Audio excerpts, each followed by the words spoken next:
Richard Southern joins us now with the day's top business stories. And Richard, it looks like the Canadian economy is starting to shrink.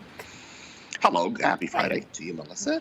Happy Friday. Not so hot. The latest GDP numbers in today, Melissa, it kind of shows the Canadian economy pretty much grinding to a halt. Gross domestic product, the economic output, rising just 0.1% in the month of February from January. So that's like the smallest of gains possible. And then the Bank of Canada said GDP likely contracted in March. That's their early estimate, contracted in March.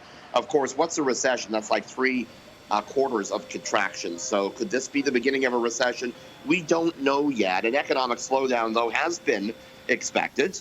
Interest rates and interest rate hikes are designed to slow the economy. And of course, we've seen a lot of those over the past 3 months in Canada. So it seems those hikes are really starting to show up here in the numbers. Until there's clear evidence of a more protracted slowdown, though, many economists are thinking the Bank of Canada may continue to hike rates into the summer.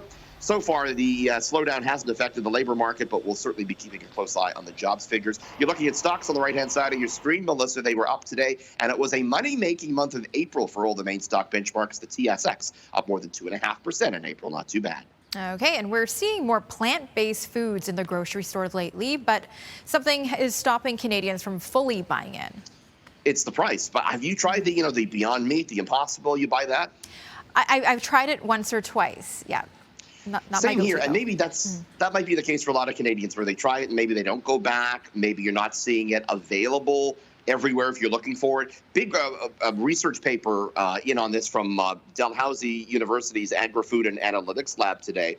It found Canadians are on a whole craving these plant-based alternatives to meat and dairy, but only 22% say they are affordable. So there is a price issue here. Over the past 12 months, 34% of people say they've tried them. So that's not a huge number. As for taste, 33% say they taste good. So that's not a resounding endorsement taste-wise. Shares in Beyond Meat were down a penny today, Melissa. And automakers are making some adjustments to their newest models, and it's the kind of back to the future type of moment here, Richard.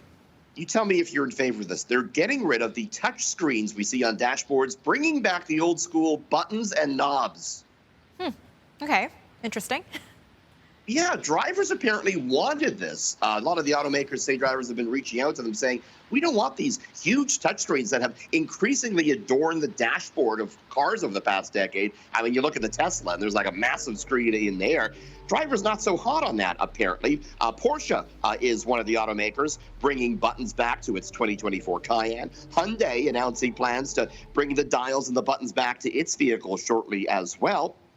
There was a 2022 New York Times opinion piece. It said, touchscreens in cars, a problem we didn't have. The author kind of pointed out that it's not as safe when you're using a touchscreen.